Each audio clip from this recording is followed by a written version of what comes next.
it is bad news for the WNBA that she's not continuing to play. W thinks that they don't have to pay us more. Commissioner talked about us being able to make $700,000. That's not true at all. Diana Taurasi played in Russia and did not play in the WNBA. Right now, this is undoubtedly one of the most talked about pieces of news in the WNBA.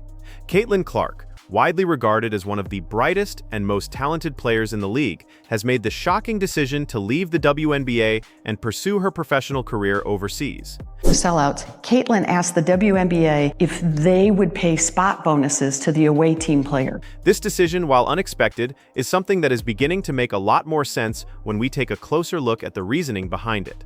In today's video, we're diving into the significant decision that Caitlin Clark has made to leave the WNBA and join the European League. Our biggest star in the league, Caitlin Clark, is only making a base salary of around $76,000. This isn't just about her leaving, it's about the underlying issues that led her to take this drastic step. One of the biggest contributing factors to her decision is her comparatively low salary in the WNBA, which is meager when measured against the lucrative salaries of NBA players. NBA players make millions and millions of dollars. Victor Wembanyama, rookie salary, which was around $55 million for 4 years. And then you look at Caitlin Clark's $338,000 salary that she signed for 4 years. It's around 162 times more that Victor made than Caitlin. But Caitlin's decision isn't just about money. It touches on a wide range of issues that we need to examine.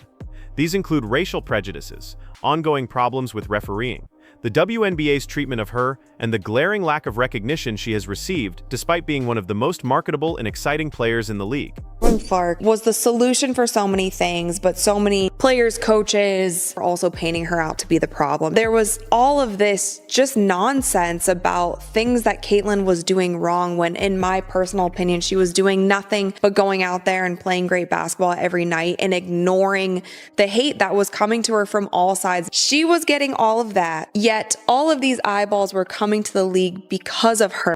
Despite all of this, one thing is clear. Caitlin Clark's mere presence in the WNBA has been one of the driving forces behind the league's current wave of excitement and increased attention. We're going to break all of this down, starting with the pay disparity that has pushed Caitlin and many others to reconsider their future in the WNBA. Caitlin Clark came in and made such an impact on how many people started to care about the WNBA. This was the highest viewed season in the history of the league. It's no secret that the WNBA players are grossly underpaid compared to their NBA counterparts. While NBA stars earn multi-million-dollar salaries, the average WNBA salary is far less, often only a fraction of what players in the men's league make. Foreign player Gabby Williams warned the WNBA, if you want to keep international players, you need to do better. W thinks that they don't have to pay us more in order for us to be here. And I think I didn't express that when I first talked about prioritization. You know, our commissioner talked about us being able to make $700,000. That's not true at all. There's not one player who makes that. We were promised, team marketing agreements and league marketing agreements, but they've fallen quite short. So it's still not enough for us international players to want to stay here. And that's a choice of the players. If I make a choice to make more money and whatever, and then the teams are mad that I don't come back, but that's how it is. So yes, it just, the WNBA, if you want us to be here, you have to pay us more. It's business, it's how it works, and that's all that. From the sounds of this interview, it seems like she's probably going to make more money overseas in EuroLeague than she did during this WNBA season. The average salary for a WNBA player typically falls between $120,000, with the top players earning salaries in the $200,000 range. This is, of course, much lower than the millions NBA players make each year. Now, when you take someone like Caitlin Clark, a player who has brought massive attention to the WNBA, her talent and marketability clearly deserve a higher paycheck. But unfortunately, the financial rewards haven't matched her contribution to the league. Diana Taurasi played in Russia and did not play in the WNBA. Russia paid Diana Taurasi $1.5 million salary to play in Russia. The WNBA, the highest salary in the league, was $107,000. So obviously that's a huge jump. One of the most frustrating aspects of this situation is that the WNBA has been directly benefiting from Caitlin's star power. Her games are packed with fans, with arenas often selling out for her away games. At times, tickets are sold out so quickly that only standing room is available, with thousands of fans coming to see her play. This has led to a significant spike in viewership and new fans tuning in, yet the players, including Caitlin herself, aren't seeing a proportionate increase in their compensation for all the attention they are bringing to the league. Highest paid player in the WNBA currently makes a little over $200,000 in salary. I don't know what the WNBA does with their marketing. Allison Barber, president of the Indiana Fever, highlighted this issue by describing how packed arenas were when Caitlin played in away games. In cities like Athens, fans showed up in droves to watch her play, creating an atmosphere that felt like home games for her supporters. Despite this, Caitlin and other players don't receive the financial benefits that should come with these sellout crowds and the buzz generated by their performances. Here's all you need to know about Caitlin Clark. When we would go to away games, they always sold out. It's unbelievable. So Atlanta would normally have 3,000, 4,000 people. Now they have 17,000 people, and they sold 1,000 standing room only tickets. So when we walked into the arena, people were on that third balcony looking down at the tops of our players' heads to watch. It's really hard to take in. After a few away games, in all of the sellouts, Caitlin asked the WNBA if they would pay spot bonuses to the away team players. She said, Wow. We're making all this new revenue, and I would like the away team to benefit from that. Could they get a spot bonus? So that's the heart of Caitlin. Caitlin has even gone above and beyond to advocate for her fellow players. She specifically pushed for spot bonuses for the players of opposing teams after realizing how much money her games were generating. Caitlin's rookie salary is a little over $300,000 for 4 years, and that's all that she's going to make in the WNBA. Now, I feel like there could be a team overseas who would love to snatch Caitlin Clark away from us and give her a crazy offer. I mean, Ice Cube was about to give her $5 million to play in less than 10 games in the Big. These bonuses would have been a way to acknowledge the financial impact that their games were having. However, the WNBA's existing collective bargaining agreement, CBA, doesn't allow for such bonuses to be distributed, despite the clear financial benefits the league is reaping. The money is there, and if these owners are smart with it, I could definitely see more WNBA players going overseas and possibly not returning. Caitlin is not the type of person to tolerate such unfair treatment, and it's no surprise that she is seeking an alternative where her skill and contribution will be compensated more appropriately. Players in the European League are often treated better, with larger salaries and more respect for their abilities. Caitlin deserves all of this, and more. But for her, it isn't just about the money. It's about feeling valued for the contributions she's made to the league and to the game in general.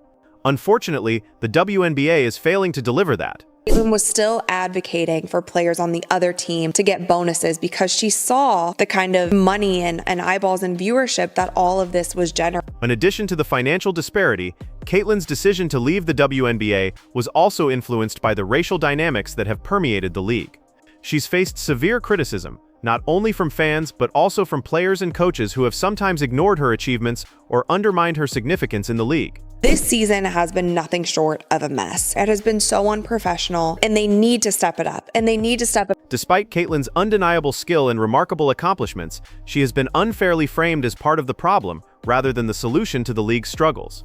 This has been particularly disheartening, given her ability to generate fan interest and attention that the WNBA has rarely seen before. The NBA in 2022 made around $10 billion in revenue. That is about 166 times the amount of money that the WNBA made. This brings us to a deeply troubling conclusion. Caitlin has experienced prejudice. Time and time again, referees have ignored fouls committed against black players while harshly penalizing Caitlin and her teammates. In many incidents, it's as if there's a bias that favors other players. For any athlete, being treated unfairly by referees or officials is incredibly frustrating. But for Caitlin, who has had to deal with public scrutiny and a lack of support, this treatment has been particularly painful. Caitlin Clark is just such a class act. She was incredible, breaking all types of records, and that's something she was certainly proud of. We saw lots of smiles on the court. Caitlin is the face right now, and that's also good. Like, she's selling out gyms, of course. Like, why would you hate against that? We saw dirty play after dirty play on Caitlin Clark, and still, she just handled every single situation with the highest levels of... When she steps onto the court and demonstrates her skills, only to have decisions made against her that seem to stem from personal or systemic bias, it understandably leads to feelings of frustration. If Caitlin felt like she was being unfairly singled out, or that racial biases were affecting her ability to perform at her best, it's easy to see why she would seek a league that offers a fairer and more balanced playing field, one where her talent could shine without the constant feeling that she is being held back by external factors. NBA players and their pretend friends in the mainstream media. They have done everything they can to diminish the impact of Caitlin Clark. They tried to convince us that there are other players in the dump capable of drawing an audience. They tried to convince us that other players deserve the spotlight. Opting to play in the European League offers Caitlin the chance to escape this environment, one that is fraught with prejudice and racial bias. There, she could focus on her game without constantly having to prove herself or deal with issues related to racial dynamics. Owner of the Atlanta Dreamers said, "This is our league." All those people who have been saying, "This is our league," they can't sell out playoff games. I don't think the WNBA is ready for this type of attention that she's bringing. Racism. Everybody's talking about enough with the racist BS. She's nasty. She knows how to ball. Everybody else is jealous. They're pissed off because she's getting this, like, it's ridiculous. And we're never going to advance as a species, and we're never, if he keeps having that type of attitude. It's ridiculous. It's like, what? Everything has to go back to race. Everything has to keep going back to race. She's really good. Let it be that. And the other players should shut the hell up. Like, nobody was talking about your league. Nobody cared about the WNBA until that girl, Caitlin Clark, I don't care what color she is. She's ridiculous. She's nasty. And now people are watching and you guys are talking shit about her. She should leave. She should have got those other contracts. Where does she have a contract to go somewhere else? Big three. She should have gone to the big three. To hell with the WNBA. They're nothing. In Europe, players are not only better compensated but are also treated with more respect, and there is a much clearer appreciation for their abilities, regardless of their background. This is a huge factor in Caitlin's decision to leave the WNBA. Right now, the WNBA simply isn't providing her with the opportunity to grow as a player in an environment that supports her development and recognizes her contributions. A league with players that feel like they should be getting the attention. Now they have center stage, but the ratings are going to go down. Are they going to be pointing fingers and blaming Indiana Fever fans and Caitlin Clark fans whenever the ratings don't stay the same? The league still has a long way to go when it comes to providing the kind of atmosphere that would allow a player like Caitlin Clark to truly thrive without the distractions of pay inequality and racial prejudice. And look at the numbers everywhere else across women's basketball. It's not just Caitlin Clark, it's all of us. And then the moment the ratings tank, they're going to come back and say, see, we were right all along. It's all the racists that follow Caitlin Clark that were watching the product, and now they're gone, and we're back with our diehards. It is bad news for the WNBA that she's not continuing. Caitlin's decision to leave is directly linked to the significant wage gap between the WNBA and European leagues. Despite her exceptional talent and the tremendous fan following she has helped build, the financial rewards in the WNBA fall far short of what she could earn overseas. This stark contrast in pay is difficult to ignore.